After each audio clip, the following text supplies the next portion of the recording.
la chronique automobile, une présentation de Montmagny Mazda, situé au 201 boulevard Taché-Ouest, à Montmagny. Chez Mazda, notre passion pour la conduite se manifeste par notre recherche de la perfection, en offrant des véhicules sophistiqués, exaltants, polyvalents et agréables à conduire. Venez rencontrer les conseillers chez Montmagny Mazda ou visitez le montmagnymazda.com. Je vous souhaite la bienvenue à cette autre chronique automobile. C'est la deuxième. Puis, quelle belle occasion de tenir une chronique automobile la journée de l'arrivée du printemps. Guillaume Bélanger, qui est directeur adjoint aux ventes chez Groupe Fréchette-Thibault. Bonjour. Salut Michel, ça va bien? Oui, merci. Guillaume, j'ai envie de sortir une vieille expression du Québec. Les gens vont sûrement... Puis moi, je l'utilise, puis probablement ben du monde l'utilise. Et que ça sent le char neuf. Hey. Et le printemps, là, parce que plus il fait chaud dans les voitures, plus ça sent bon, un véhicule neuf. Et là, on va parler justement de véhicules neufs, mais aussi de véhicules d'occasion. Mais particulièrement aujourd'hui, on va parler des produits Mazda, qu'on retrouve chez Montmagny Mazda, au 201 boulevard Taché. CX-30. Bon, d'abord, c'est pas compliqué, les produits Mazda, c'est tous des CX. Effectivement, c'est sûr, certain qu'on ne peut pas vraiment se tromper, à part la Miata, la MX-5, qui est vraiment différente. Là. Le reste, c'est CX-3, CX-30, CX-5, CX-9. C'est super facile à retenir, ça, c'est garanti. OK. Alors, tu vas me dire, c'est quoi, qu'est-ce qui différencie le CX-30 des autres véhicules? D'abord, c'est un VUS, et on sait que le CX-5 et le CX-9, ce sont des VUS également. C'est quoi le CX-30? Comparé aux autres? La différence principale avec un CX-30, ce qu'on adore le plus, que mes clients aiment aussi, c'est que c'est un véhicule qui est super agile. Qu'il y ait de la neige, qu'on soit dans le sable, dans la pelouse mouillée ou peu importe, même sur l'autoroute, c'est un véhicule qui se tient très bien. On arrive à un virage brusque, exemple, le véhicule, il n'est pas mou, là, il est vraiment rigide. Fait que ça, question de sécurité, c'est vraiment intéressant pour les clients. Puis écoute, c'est sûr que il est plus petit un petit peu, fait qu'il se stationne mieux, ça c'est garanti. Sur ça, c'est un point de fun aussi qu'on a là, pour le CX-30. Bon, est-ce que la traction 4 roues? Oui, évidemment. La traction intégrale qu'on va baptiser Sky Active là, chez Mazda. On dire 4 roues, mais c'est la traction intégrale, c'est le vrai terme, là, oui. Oui, c'est ça. Oui, effectivement. Ça, c'est bon, qu'il y ait de la neige, de l'eau, peu importe, là, on s'en sert là, tout le temps. Puis même sur la belle asphalte, le véhicule détecte un peu qu'il y a un peu moins de puissance sur la roue avant à gauche, exemple. Bien, les trois autres vont compenser pour le ramener. Fait que oui, c'est très bien coté. Là. On aime bien ça aussi là, sur le CX-30. Est-ce que ce sont les mêmes particularités qu'on retrouve sur le CX-5 et sur le CX-9 pour la traction intégrale? Mazda, eux autres, ils ont un moule. Hein? Alors, quand ils vont construire un véhicule qui marche, bien, c'est sûr qu'ils vont aimer ça, le mettre dans les autres. C'est sûr qu'il y a certaines particularités parce qu'on n'a pas le même poids de véhicule.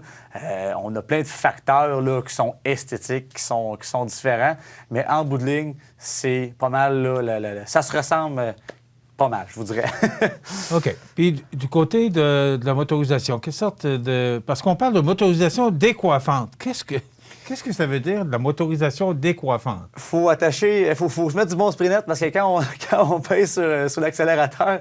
ça décoiffe. Bien, on peut avoir, oui, effectivement, on peut justement avoir un 2.5 moteur turbo compressé. Alors, c'est vraiment, ça répond, là, c'est instantané. Puis, des fois, s'il y a des gens qui disent, ben moi, Guillaume, je vais avoir un véhicule, mais moi, c'est pas moi d'avoir une Formule 1 là, pour avancer. On l'a en deux motorisations. On l'a dans le 2.5 litres. Pas turbo. Dans les deux cas, super économique, super fiable. Puis on a juste des commentaires positifs là, d'accélération de la puissance. C'est un bon choix, ça, c'est sûr. OK. Tu disais que tu avais un 2.5 et l'autre? On va avoir le 2.5, non, régulier, je pourrais bien dire ça comme ça, normal, et le 2.5 turbo compressé. Alors, qui, lui, décoiffe encore plus, là. Ah oui, lui, là, c'est vraiment, là, c'est le fun à conduire, on a de la puissance, puis ça avance, effectivement. Ça, c'est ça. OK. Par rapport à l'habitacle, parce que, bon, on sait que Mazda, ce sont de très bons produits, là. Je connais très bien les produits Mazda.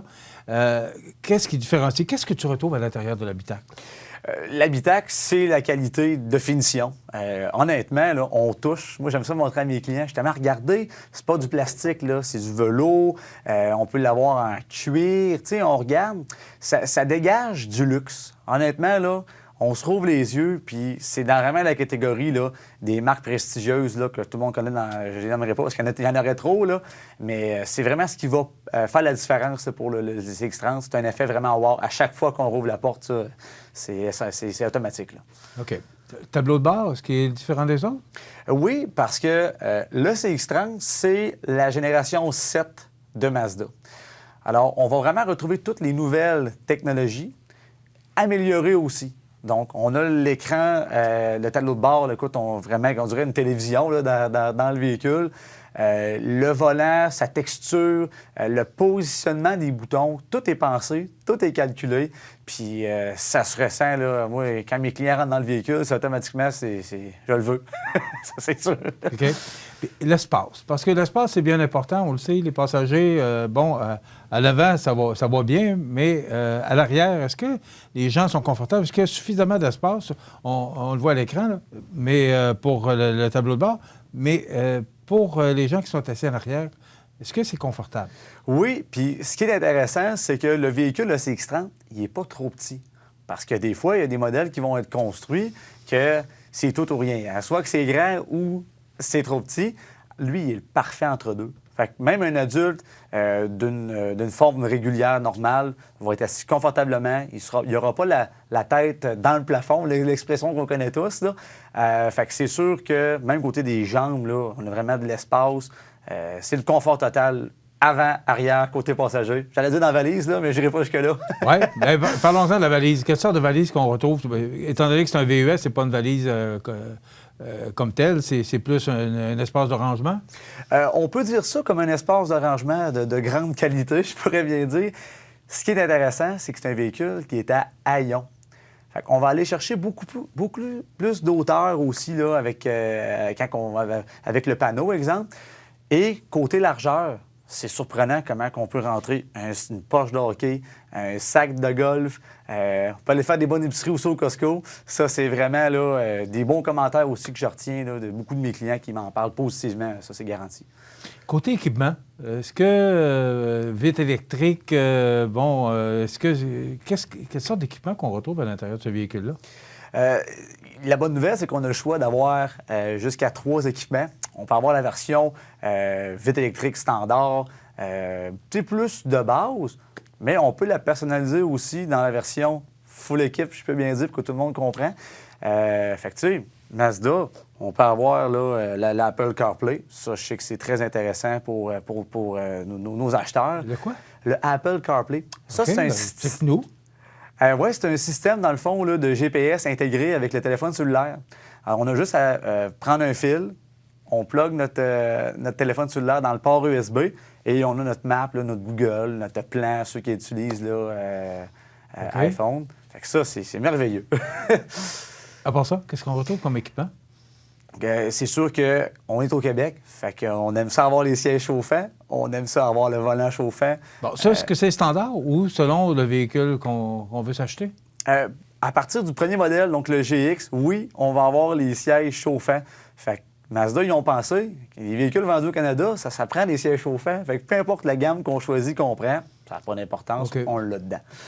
Aussi, pour rajouter sur une chose très importante, c'est qu'aussi, peu importe la version qu'on prend, encore une fois, il y a les capteurs angle mort. J'imagine que tu as déjà remarqué ça, là, c'est le fun. Ça évite de faire l'angle mort, ça se fait à notre place. Il se conduit tout seul, quasiment. OK. Maintenant, tu as la petite lumière dans le rétroviseur? Oui, une petite lumière orange qui est dure à manquer. Si on la manque, c'est parce qu'on n'en regarde pas à bonne place, là, mais c'est sûr qu'elle est dure à manquer. On ne regarde pas sa route. Oui, c'est ça. Maintenant, de l'extérieur, parce qu'on voit, c'est un véhicule là, qui est quand même spacieux et qui a de l'espace, on le voit à l'écran. Maintenant, pour l'extérieur, les phares, c'est une qualité de phare aujourd'hui sur les voitures Mazda. La bonne nouvelle, effectivement, c'est oui, il y a la qualité, mais il y a le rendement aussi. Peu importe où ce qu'on soit sur la 132, sur l'autoroute, dans une route de campagne, c'est important d'avoir des bonnes lumières. En parlant de lumière, en plus de ça, c'est que oui, il est clair, mais il n'y avait pas les autres passagers, les autres personnes qui arrivent en sens contraire. Pourquoi je dis ça? C'est simple.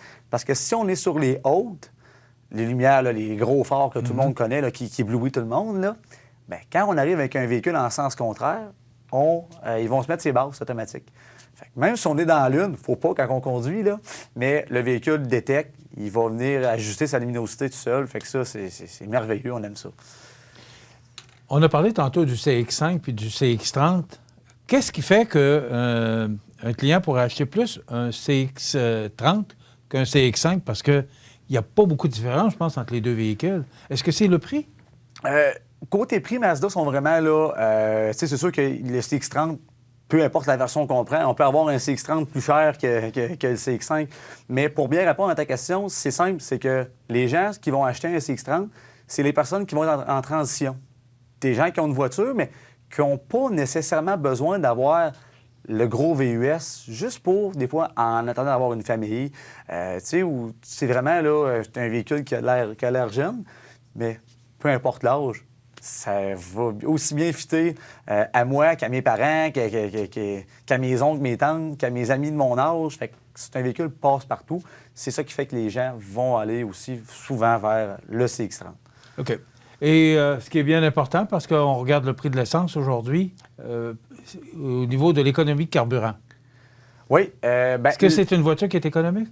Effectivement. C'est un véhicule qui est, vu qu'il n'est pas massif, qui n'est pas gros en bon français, va vraiment... Mais il décoiffe. Oui, il décoiffe. Il met à côté. Oui, ça c'est bon. Et quand on parle de véhicule qui décoiffe, habituellement, ça va peut-être coûter plus cher en carburant. Est-ce que c'est le cas d'un CX-30? C'est sûr que ça dépend si on a le pied pesant ou pas. Mais quelqu'un qui fait du standard, de la ville, c'est sûr que si on donne le pied au plancher comme dans n'importe quoi, c'est sûr certain que ça faut l'alimenter, il faut y mettre du jus en bon français, là. Mais quelqu'un qui fait attention, honnêtement, là, en été, on va faire du 6,5 litres au 100 en moyenne.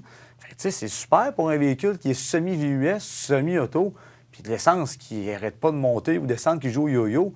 Quand on a un CX-30, pas grave. On fait un plein d'essence, puis la vie est belle. On a parlé d'équipement. Est-ce que le régulateur de vitesse, le cruise control, on est plus habitué de dire le cruise control, est-ce que c'est un équipement qu'on retrouve à l'intérieur du CX-30? Oui. Qui, lui, peut aider à l'économie d'essence, là. Ah, c'est sûr et certain. On est sur l'autoroute, même des fois dans des routes secondaires, on peut l'utiliser. C'est sûr, il faut faire attention, il faut être concentré. Mais selon la version qu'on choisit, on va pouvoir avoir un cruise control adaptatif. Okay. On suit une... Il y a beaucoup de nouveaux termes dans l'automobile. Adaptatif, qu'est-ce que c'est exactement? C'est simple. Je vous mets en situation. On suit un camion sur l'autoroute. Il roule à 105. Nous, on arrive à 117, 118 parce qu'on voit que le feu. Le véhicule le détecte. On peut choisir sur le volant. OK. Bien, moi, est-ce que je veux qu'il freine quand je suis vraiment loin, quand je suis à mi-chemin ou quand je suis vraiment rendu, OK, il faut que ça freine. Fait qu'on a besoin de rien toucher. Le véhicule s'adapte.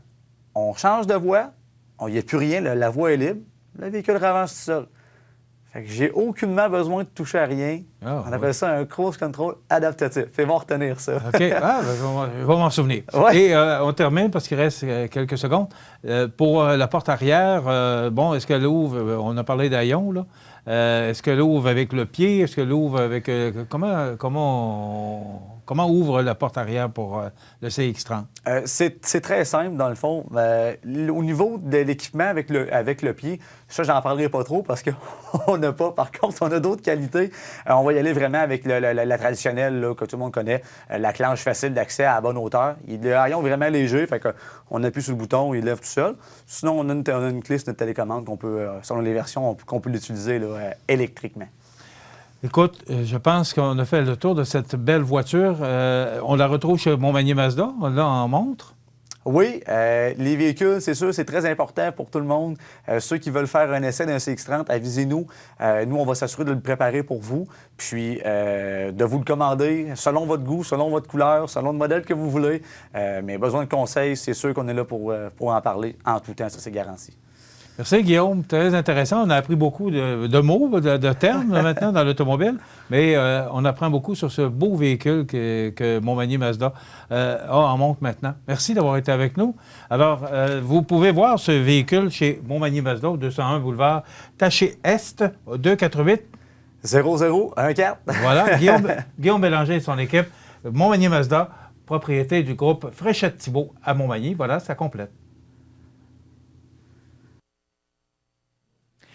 la chronique automobile, une présentation de Montmagny Mazda, située au 201 boulevard Taché-Ouest à Montmagny.